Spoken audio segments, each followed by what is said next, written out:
Buen día, el día de hoy hablaremos sobre el estudio genético germinal en cáncer de próstata. El escenario de hoy es hormonas sensibles. ¿Cuándo y por qué hacer?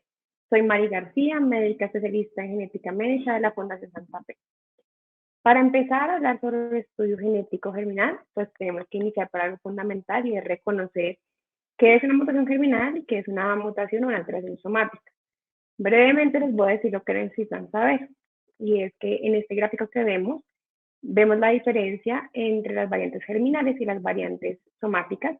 Las variantes germinales son aquellas que están presentes desde el gameto en la formación, y lo cual quiere decir que estarán presentes en todas las células del cuerpo. Estas células, dado que están en todas las células del cuerpo, pueden pasar a la descendencia, a diferencia de las variantes somáticas, las cuales aparecen durante la formación del feto, durante el desarrollo, están usualmente limitadas a un solo tejido, y dado que están limitadas a un tejido, no pasan a la descendencia.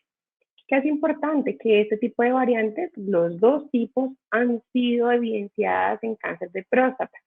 Se ha visto que en cerca del 12% de pacientes con cáncer de próstata metastásico tienen al menos una variante patogénica germinal, es decir, que está desde el momento de la formación, y que eso supone un riesgo aumentado de cáncer hereditario. Por otro lado, se ha visto que hay variantes somáticas en el tumor que aparecen con mayor frecuencia a medida que avanza la enfermedad. Más adelante lo veremos, pero cerca de un 23% de los pacientes con cáncer de próstata metastásico resistente a castración tienen variantes somáticas que son susceptibles de un manejo específico. Teniendo en cuenta esto, vemos que el estudio genético es ya parte fundamental de la historia de los pacientes, una marca del cáncer de próstata fundamentalmente avanzada, pero también hemos visto que en estadios tempranos ya se han encontrado variantes patogénicas en diferentes genes, principalmente aquellos relacionados con la reparación del ADN. Acá vemos dos escenarios diferentes, temprano y tardío o metastásico, en el cual sin duda cambia el panorama de los genes que tienen mutación, pero es una muestra de decir, no importa, y es uno de los mensajes, no importa cuál es el estadio de la condición, temprano o tardío, si cumple ciertos criterios familiares, personales e histológicos, va a tener un mayor riesgo de una variante patogénica. Con esto en mente, entonces, ¿a quién testear? Recientemente la NCCN ha hecho algunas recomendaciones sobre a quiénes testear y tiene en cuenta los grupos de riesgo, que son los que vemos en la primera columna: muy bajo, bajo, intermedio, alto y alto riesgo. En las guías previas estaba recomendado esos pacientes de alto y muy alto riesgo. Sin embargo, recientemente se han incluido otros grupos de riesgo, bajo, muy bajo e intermedio, siempre y cuando se considere la historia familiar y la historia histológica. Entonces vemos acá que ya estaba recomendado previamente desde el 2019 pacientes que fuesen estadio metastásico, en los que había sin duda alguna un componente histológico en comportamiento que sugería hacer un estudio germinal. Y ya en estadios tempranos se ha considerado recientemente que se tiene en cuenta la historia familiar y es positiva. Hablando de historia familiar positiva, entonces, ¿qué dice la NCCN sobre esta definición? Y que determina entonces que se recomienda todo paciente con alto o muy alto riesgo, que sea metastásico o regional con un nódulo positivo, diagnosticado a cualquier edad.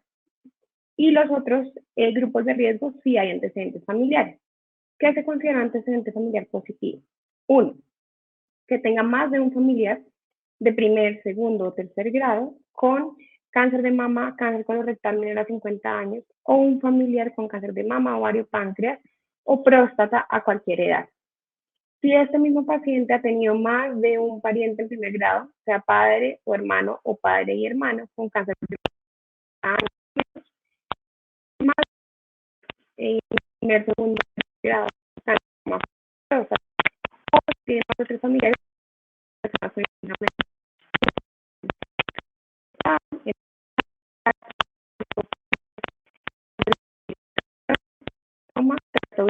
o del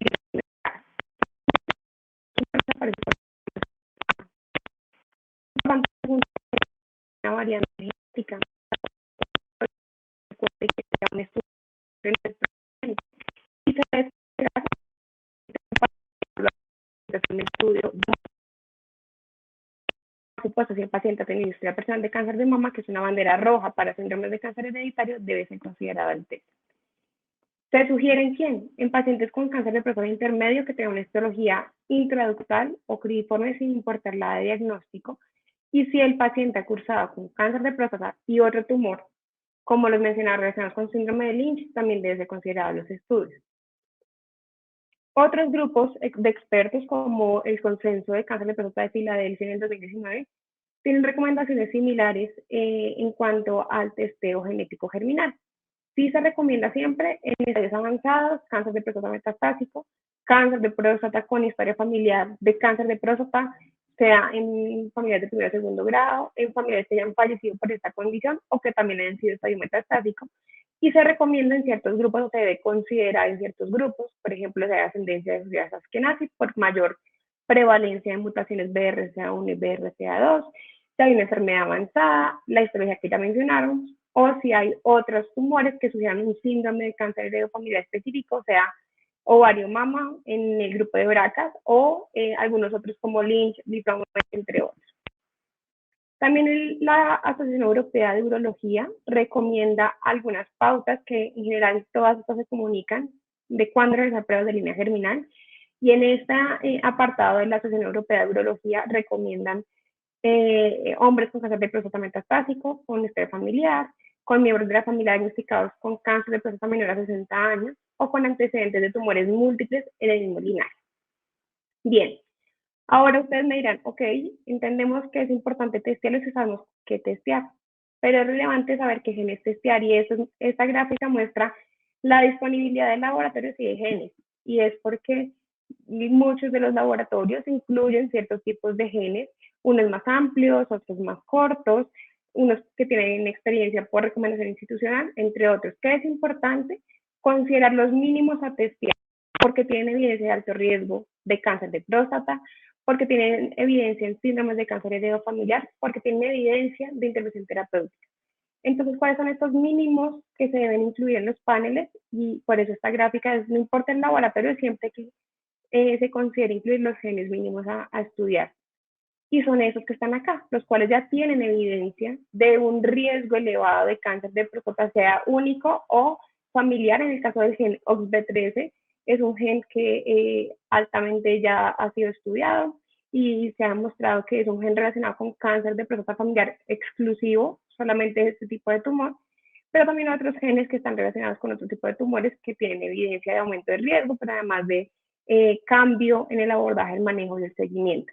Por lo cual, mi sugerencia es incluir, y la sugerencia reciente de la evidencia de la literatura, tanto en NCCN como en recientes publicaciones científicas, es incluir estos genes en los paneles a testear.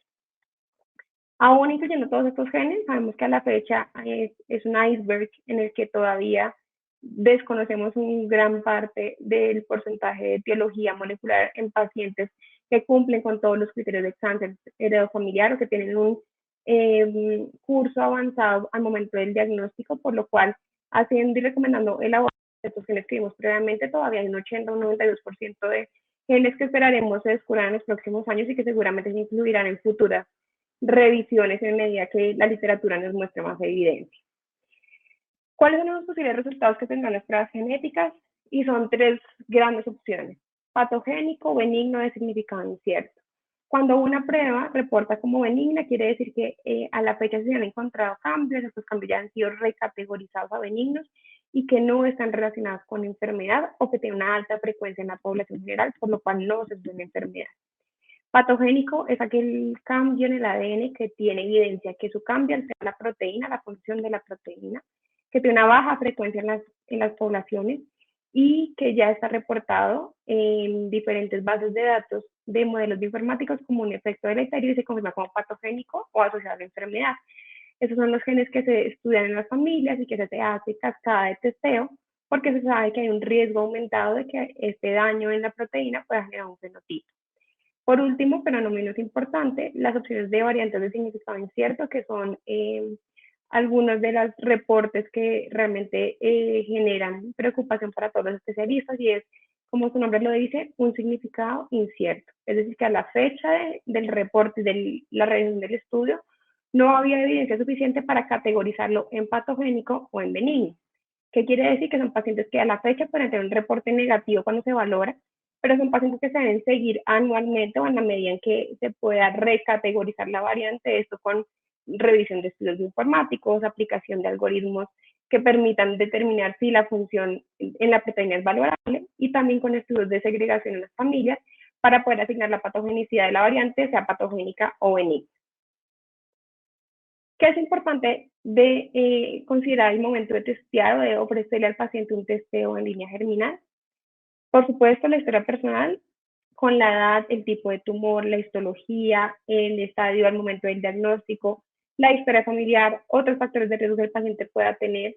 De esta manera yo tendré un abordaje al riesgo de cáncer hereditario pretest, que me permitirá decir al paciente hay un riesgo bajo, intermedio o alto que pueda ser parte de un síndrome de cáncer hereditario acorde a los antecedentes. Y con esto en mente ofrecer al paciente la prueba para decirle cuál es el propósito de la prueba, qué pretendo conocer y si conozco algo que le puedo ofrecer. ¿Cuáles son las opciones de pruebas genéticas? Hablando de los tipos de paneles. ¿Qué opciones de pruebas puede tener el paciente? ¿Más es mejor o qué tipo de genes se deben considerar? Considerar los posibles resultados, hablando de resultados positivos, negativos o inciertos que requieren un seguimiento posterior. ¿Cuáles son los riesgos de cáncer que se van a valorar? Y las implicaciones reproductivas o de segregación familiar. Todo esto debe quedar plasmado en el consentimiento informado y el paciente con esta información debe valorar la importancia de la prueba genética para estar preparado con un posible resultado.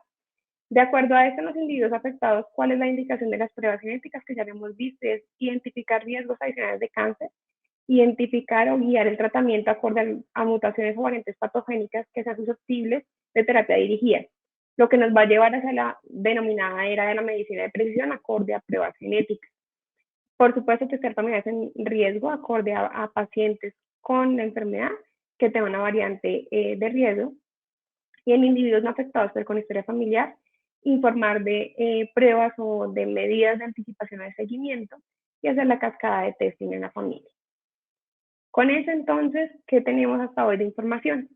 Sin duda alguna, las pruebas genéticas de línea germinal tienen toda la evidencia, están incluidas en diferentes guías internacionales y son parte del estándar de atención, tanto en estadios tempranos como en estadios tardíos, porque aportan información y cambian la conducta de seguimiento, intervención y tratamiento.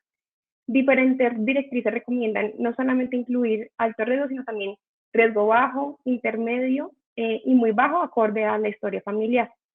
Y eso a la fecha se sabe con el abordaje en estadios avanzados, que 12%, cerca del 12% de los pacientes tenían variantes patogénicas, seguramente con el advenimiento del abordaje de pruebas genéticas en estadios más tempranos, que esto sí cambiará y seguramente los genes cambiarán respecto al porcentaje de genes alterados en estas estadios.